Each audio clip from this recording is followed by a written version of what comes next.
Click on Publish New Book, then Print Book. Input your book title.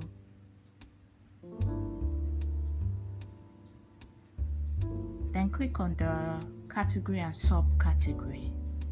Enable contributor if you have one, if not, no. Then create a book.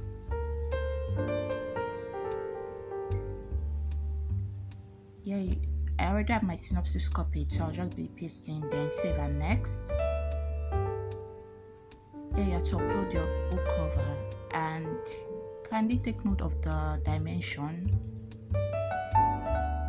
If not, size your book cover to fit.